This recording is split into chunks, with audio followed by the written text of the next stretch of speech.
kayaks mounted on it. What I end up having to do, because the trip I'm getting ready to go on for about 8 days, I am not able to have a trailer in the parking lot of the condo I'm staying at. So this trailer will come apart and I will be able to put this portion here in the back of my truck. See this pin right here? I just pull that pin and this yellow tongue comes off. And I will grab the camera and show you some of the key pointers and kind of how it was done. Alright, y'all, like I said, this is just a 40 by 48 Iron Tron northern trailer. $290 was the cost of the trailer. I needed to be able to build a trailer that would fit in the back of my truck once I get to my destination. So like I said, just pull this pin. The actual tongue extension will come out. This is just a receiver hitch from Harbor Freight at like $19. I just basically bolted it to the original trailer. I used flathead screws so they mount flush in the bottom. I put 4 of them in there, 4 half-13s, which should be plenty enough to hold it. Of course, big washers, big bolts, of course. I did have to change the tongue mount, this right here, because it was bigger than the one that come on the trailer. Actually, the one that come on the trailer was bigger. It would not fit on this unless I had to put spacers or something in it. I did not want to do that. So that thing right there was like $12, $13 from Harbor Freight. Like I said, this receiver hitch thing was like $19, so that wasn't that much money. This is just a support I made. I was going to run a bar from here up through the hand grips in the kayak, but once I actually mounted it on there, I was worried about wear and it rubbing, so I ended up taking it back off, and I just got bungee for a little extra hold down weight. These bars I did not have to purchase. They were given to me. They were just scrap metal that was going to be thrown away. This is a Yakama Shark Fin mount, and all I done was put U-bolts drilled through, which you can see. I just drilled through and U-bolted them in place. Same on the back. Like I say, the way the kayaks sit on these shark fins doesn't really put pressure anywhere. I'm not worried about them buckling or bowing any of my kayak if they get hot in the sun. And then I just mounted the shark fins directly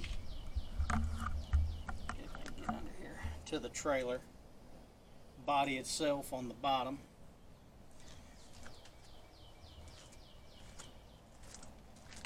And of course I just got them ratchet strapped down, 2 ratchet straps a piece, which should be plenty. Just put a cross member bar up here for extra support, because these bars or these tubes are just bolted to the frame of the trailer. It's not welded. There is nothing on this trailer welded together. Like I say, it just all bolts together. I did, let me come around this other side, there's better lighting. I did replace the tires. The tires that come on the truck, or I mean on the trailer itself, were a 2-ply 55-mile-an-hour tire, which I don't even know why they would sell something like that. I ended up replacing it with a 6-ply, I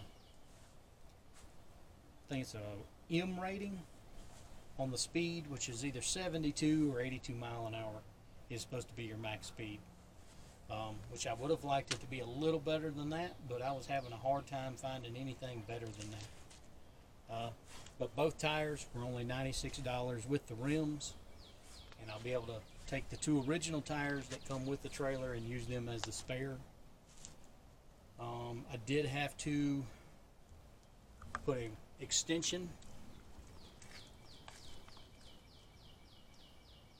for the tail lights, which was no big deal. I mean, I just bought that whole connector,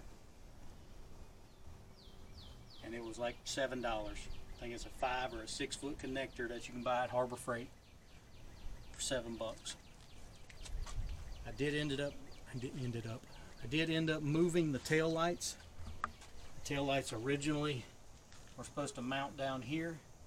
All I done was move them up here to the top and moved them out a little wider.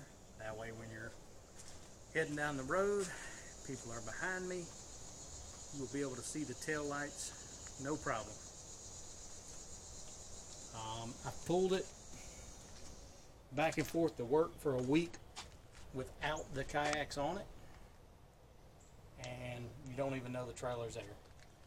I'm going to pull it this whole week to work because I'm getting ready to drag these things 560 miles down the road one direction and go on a 8-day fishing adventure, kayak fishing adventure. So just want to make sure everything's good to go before I haul it that far. Everything should be good. Like I say, super stable. Everything's supported really good. I like the way they set on the Yakima Shark Fins. I did not have to buy those. Those were given to me. Those are like $400 for a set. So I was very fortunate, very blessed that somebody just gave me those.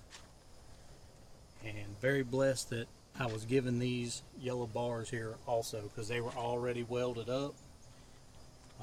It was for a project where I work. They only needed the top half of them. They cut them off and they were just going to throw them away. So I asked if I could have them, and they were given to me. So that was a big surplus right there on saving some money. My total cost out of pocket with tires, everything I bought at Harbor Freight, the trailer itself, like I say, trailer was $290. The tires were $96, and I probably spent, rough estimate, about $90 at Harbor Freight for the tongue, that adapter, the pins. I even bought the hitch, or not the actual hitch, but the hitch extension with the ball and everything at Harbor Freight. All for like $90, so pretty close to a $500 build, which you cannot complain about, and looking forward to it, getting it down the road. All right, y'all, I got company pulling in, and I will get back at you when I get back at you.